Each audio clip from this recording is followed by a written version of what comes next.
Good morning student. मैं Geetika Madhuban Public Senior Secondary School से आपकी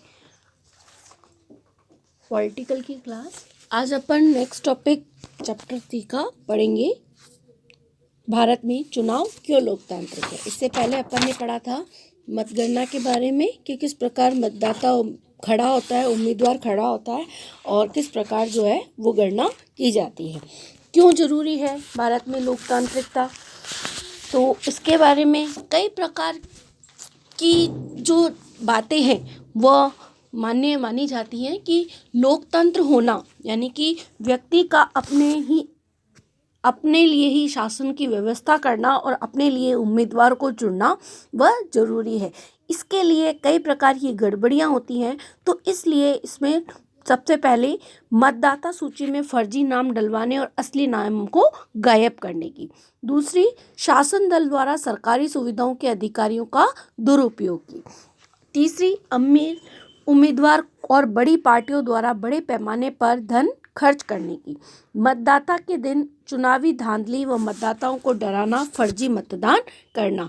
तो इसके कारण जो है वो कई प्रकार से गड़बड़ियां होने की सूचना मिलती है। इसलिए कहा जाता है कि भारत में चुनाव लोकतांत्रिक है, क्योंकि भारत में चुनाव की इन गड़बड़ियों के कारण ही लोकतंत्र की व्यवस्था को सुधारना अति आवश्यक माना गया है। इनमें से अनेक खबरें सही होती है, ऐसी खबरों को टीवी पर दिखाया भी जाता है और सही में हमें अफसोस भी होता है कि हाँ, ऐसी नहीं होना चाहिए। मतदाता जो सही रूप से चुनाव में जो खड़ा होने वाला है वो जन समर्थन सही होना चाहिए। स्वतंत्र चुनाव आयोग, इसके लिए एक चुनाव आयोग का गठन किया जाता है जिससे कि यह जांच की जा सके कि सरकार में इस प्रकार का चुनाव जो हो रहा है तो वो पार्टियों को दबाव, क्योंकि एक निश्चित राशि होती है, निश्चित व्यवस्था होती है, तो उसके अनुसार कार्य किया जाना चाहिए। निष्पक्ष चुनाव की व्यवस्था कराने की शक्ति होनी चाहिए। वास्तव में हमारे देश के लिए इन सवालों का जवाब काफ़ी हद तक सकारात्मक हो सकता है, लेकिन ताकतवर आयोग के द्वारा यह कहा गया है कि न्यायपालिका के समान ही आज़ादी प्राप्त हो। मुख्य निर्वाचन आयुक्त की नियुक्ति भारत राष्ट्रपति करता है। एक बार नियुक्ति हो जाने पर वह राष्ट्रपति व सरकार के प्रति जवाबदेह नहीं रहता है। अगर किसी भी प्रकार की शासन की व्यवस्था हो और आयोग को पसंद न हो, तब मुख्य निर्वाचन आयुक्त को हटा पाना लगभग असंभव सा रहता है।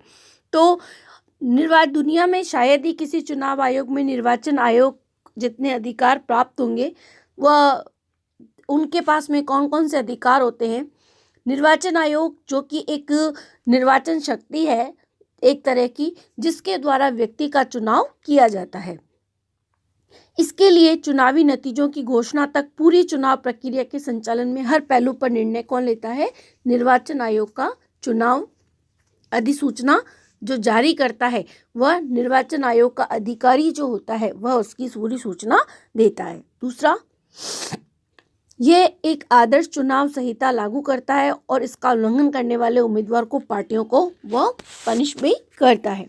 चुनाव के दौरान अगर निर्वाचन आयोग ने दिशा निर्देश मानने का आदेश दे सकता है और चुनाव अगर सरकारी मशीनों का दुरुपयोग को रोकना या अधिकारियों का तबादला करना भी उसी के हाथ में ही शामिल होता है। और क्या हासिल होता है चुनाव आयोग के बारे में?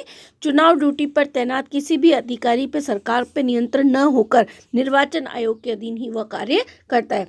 जब चुनाव लड़े जाते हैं, जब उम्मीदवार चुनाव लड़ता है तो वह सारी जो रिपोर्ट है वो किसके सम्मुख पूरी होती है?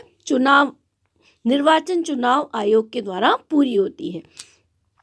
पिछले 25 सालों में निर्वाचन आयोग ने अपनी सरकारी शक्तियों का उपयोग किया और ये शुरू किया कि उसने अपनी शक्तियों का विस्तार भी किया।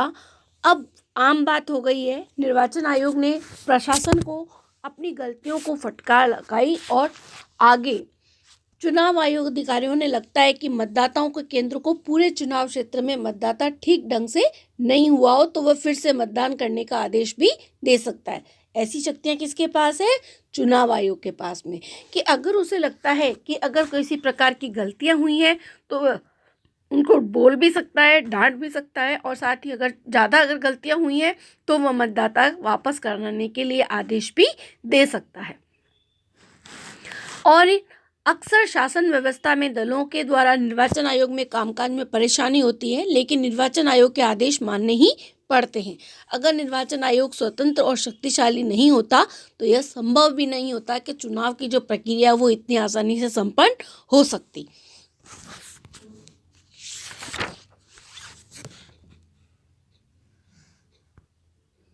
नेक्स्ट टॉपिक अपन नेक्स्ट क्लास में डिस्कस करेंगे।